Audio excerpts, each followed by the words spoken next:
संकट चाहे कितना भी बड़ा हो, विश्वास और साहस से विजय मिलती है। जय रघुनंदन धर्म के दाता, तजी अभिमान भजो राम गाता। श्री राम ने अपनी वीरता से सबको दिखाया कि अभिमान छोड़कर धर्म और भक्ति के मार्ग पर चलना चाहिए। तो जय श्री राम दोस्तों, स्वागत है आपका डिवाइन प्लेस चैनल पर। आज हम आपको लेकर चलेंगे रामायण के युद्ध कांड के एक प्रेरणादायक प्रसंग में। इस वीडियो में हम जानेंगे रावण के अहंकारी सेनापति अकम्पन के वध की कथा।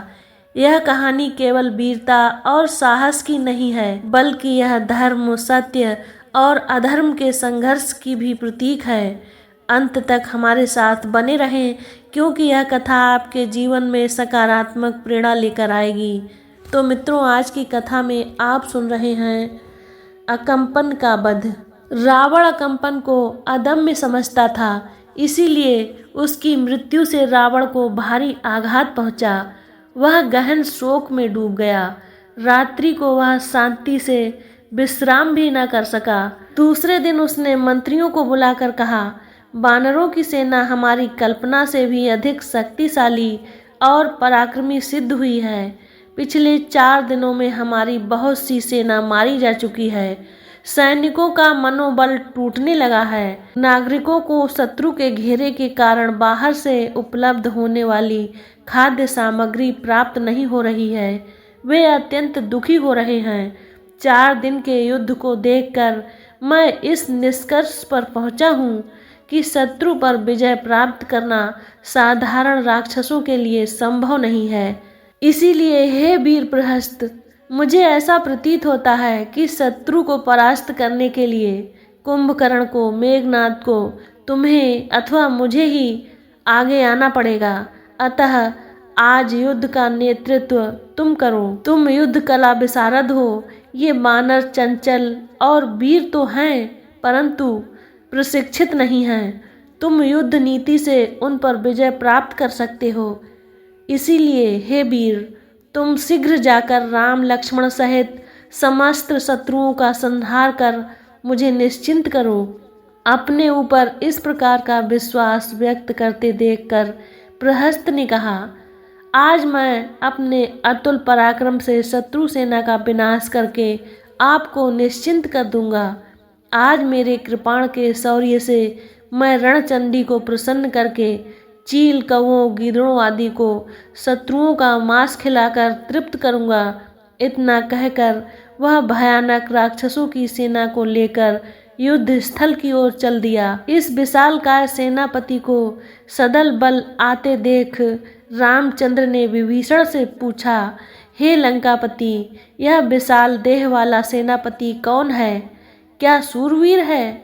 विभीषण ने उत्तर दिया, हे रघुकुल तिलक, यह रावण का मंत्री और वीर सेनापति प्रहस्त है। लंका की सेना का 3रा भाग इसके अधिकार में है। यह बड़ा बलवान है, पराक्रमी तथा युद्ध कला में विशारद है। यह सुनकर श्री राम ने सुग्रीव से कहा, हे वानराधिपति, ऐसा प्रतीत होता है कि रावण को इस पर बहुत विश्वास है। तुम इसे मारकर रावण का विश्वास भंग करो। इसके मरने पर रावण का मनोबल गिर जाएगा। राम का निर्देश पाते ही सुग्रीव ने श्रेष्ठ वानर सेनापतियों को यथोचित आज्ञा दी, जो बड़े वेग से राक्षसों पर टूट पड़े।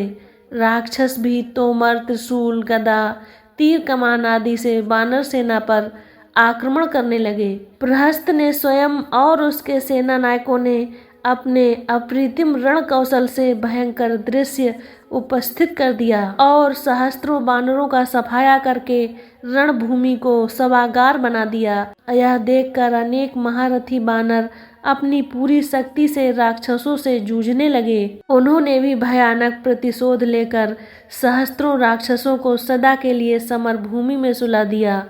एक ओर राक्षस की तलवार से कट कट कर सैकड़ों वानर भूमि पर धराशायी हो रहे थे, तो दूसरी ओर वानरों के घूंसों और थप्पड़ों की मार से सहस्त्रों राक्षस रक्त की उल्टियां कर रहे थे। कभी वीरों की गर्जना से भूमि कांप उठती और कभी आहतों से चित्कार से आकाश थर्रा उठता। ऐसा प्रतीत होता था कि रक्त की सरिता में बाढ़ आ गई है और उसने सागर का रूप धारण कर लिया है। जब वानर वीर द्विंद ने महावीर नरांतक के हाथों अपने सैनिकों की दुर्गति होती देखी तो एक भारी शिला का वार करके उसका प्राणांतक कर दिया। द्विंद के इस शौर्य से उत्साहित होकर दुर्मुख ने प्रहस्त के प्रमुख सेनापति सुमंत को मार गिराया। उधर जामवंत ने एक भारी शिला से प्रहार करके महानाद का अंत कर दिया। फिर तारा नामक वानर ने अपने नाखूनों से कम्भानु का पेट चीरकर उसे यमलोक भेज दिया। कुछ ही क्षणों में इन 4 सेना नायकों को मरते देखकर प्रहस्त ने क्रोध करके चारों दिशाओं में बाण छोड़ने आरंभ कर दिए। इस आकस्मिक आक्रमण से अत्यधिक क्रुद्ध होकर वानर सेना अपने प्राणों का मोह छोड़कर शत्रुओं पर पिल पड़ी। उधर सेनापति नील पर्वत का एक टीला उठाकर प्रहस्त को मारने के लिए दौड़ा। मार्ग में ही प्रहस्त ने अपने बाणों से उस टीले की धज्जियां उड़ा दी। इस पर नील ने एक दूसरा टीला उठाकर उसके रथ पर दे मारा, जिससे उसका रथ टूट गया और घोड़े मर गए। रथ के टूटते ही प्रहस्त हाथ में मूसल लेकर नील को मारने के लिए दौड़ा। नील भी कम न था, दोनों परस्पर भिड़ गए। अवसर पाकर प्रहस्त ने मूसल नील के सिर पर दे मारा, जिससे उसका सिर फट गया और रक्त बहने लगा। इससे नील को और क्रोध आ गया। उसने फुर्ती से एक शिला उठाकर प्रहस्त के सिर पर पूरे बेग से दे मारा, जिससे उसका सिर चूर चूर हो गया और वह मर गया। प्रहस्त के मरते ही उसकी सेना ने पलायन कर दिया। तो मित्रों, आज की कथा को यहीं पर विराम देते हैं। अब आइए कुछ अनमोल वचनों को सुनते हैं। बानर दल बल अतुलित देखी, अकंपन कपि बल को हो सहे की। जब अकंपन ने बानर सेना का अप्रियतम बल देखा तो उसका घमंड टूट गया और वह अपनी पराजय को टाल न सका।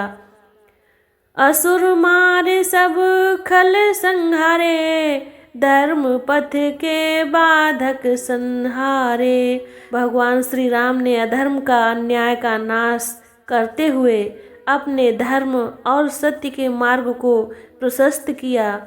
जय रघुनंदन धर्म के धाता, तजी अभिमान भजो राम गाता।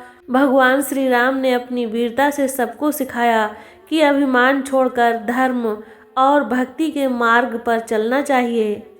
अहंकार का नाश निश्चित है, धर्म और सत्य की ही विजय होती है। ईश्वर के मार्ग पर चलने वाले को कोई शक्ति हरा नहीं सकती।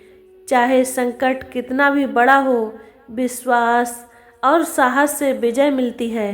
तो दोस्तों, अकंपन का वध रामायण का वह प्रसंग है जो हमें सिखाता है कि बुराई चाहे कितनी भी बड़ी क्यों ना हो, उसका अंत सुनिश्चित है। अगर आपको यह वीडियो पसंद आई हो तो इसे लाइक करें, अपने दोस्तों और परिवार के साथ शेयर करें और डिवाइन प्लेस चैनल को सब्सक्राइब करें।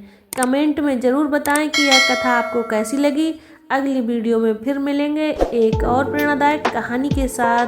तब तक के लिए जय श्री राम, जय हनुमान।